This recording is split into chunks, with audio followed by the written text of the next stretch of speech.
Você, Pablo, depois da sua estreia com a poesia, você parte para a prosa. Você publica um livro de ensaios, né? Em seguida, a gente vai parar um pouquinho aqui no seu romance, né? Pequena Catástrofe. Eu queria que você falasse um pouco do que trata esse livro, né? E se ele é baseado também em experiências suas quando mais jovem. Da onde é que você tirou essa ideia? Na verdade, como é que se cria, na sua visão, na sua opinião, como é que se cria uma história assim? A gente, antes de começar aqui o bate-papo, estava discutindo esse assunto, né? Que cada pessoa tem uma de criar, de observar o mundo e escrever, né? E como é na sua opinião, né? Diante até mesmo da sua formação, que é filosófica também, né? Que você também tem graduação na área do direito. Na verdade, o Pequenas Catástrofes, esse livro eu comecei a escrever em 98. Então, quando eu comecei a escrever esse livro, foi mais ou menos quando eu voltei a escrever poesia. Né? Então, assim, eu comecei a escrever poesia em 98, voltei depois de 2 anos parado, né, de limbo. E no final de 98, dezembro...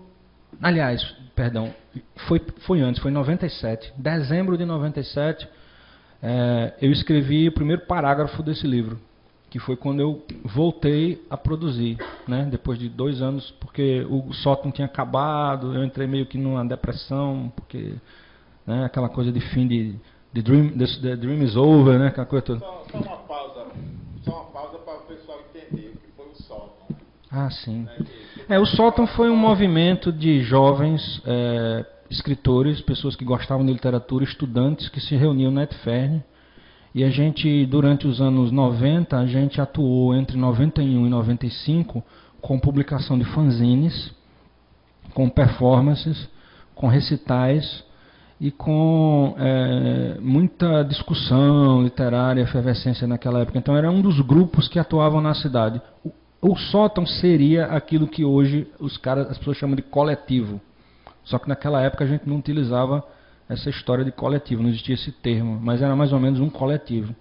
Que tinha gente como eu, José Soares, Adriano Araújo, que inclusive publicou um livro agora, Alessandre de Lia, W. Martins e Carlos Negreiro e tal, e pessoas como Alex de Souza, Sheila Azevedo, todos orbitavam em torno desse grupo, né?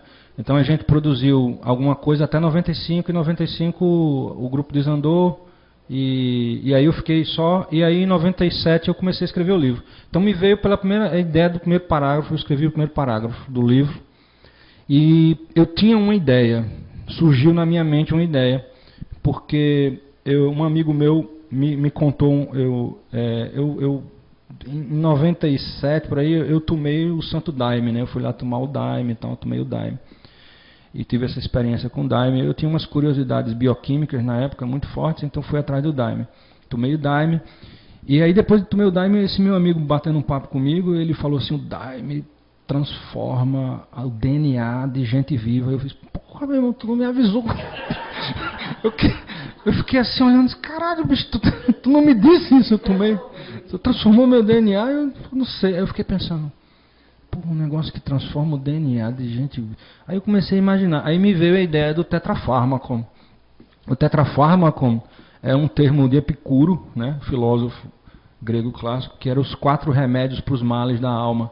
Então eu imaginei, será que se a gente pudesse condensar esses 4 remédios para o mal da alma, né, que era não temer a morte, não temer os deuses, não temer a dor e o sofrimento e buscar prazeres viáveis. São os 4 remédios fundamentais de Epicuro, né?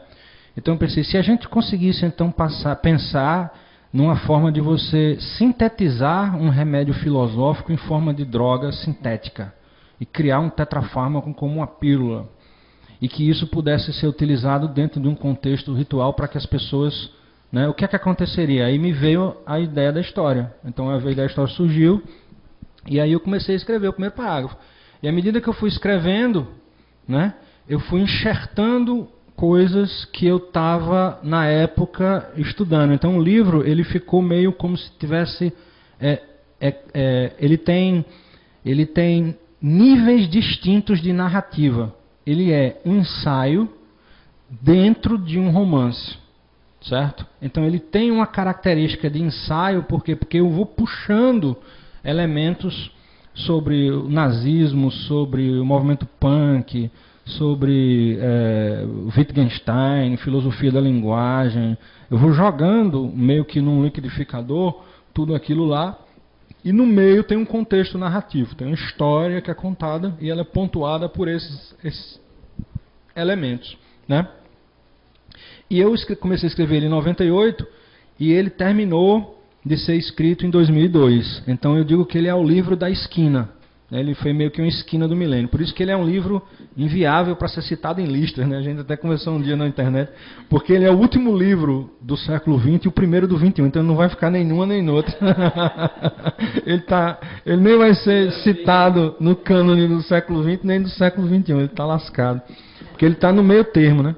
Então assim, surgiu essa ideia. Eu fui escrevendo e aí a história ganhou uma conotação meio que de suspense, ficção. É um texto bastante denso, eu digo que é um livro, né, pesado, porque ele tem muita coisa condensada, e foi a minha primeira tentativa de romance mesmo, assim, de produzir um romance, né. Esse é o meu primeiro. Eu tenho outro inédito, né, ainda, que já está pronto, mas talvez publique aí, estou vendo ainda, fazendo as lapidações nele, mas esse foi o primeiro.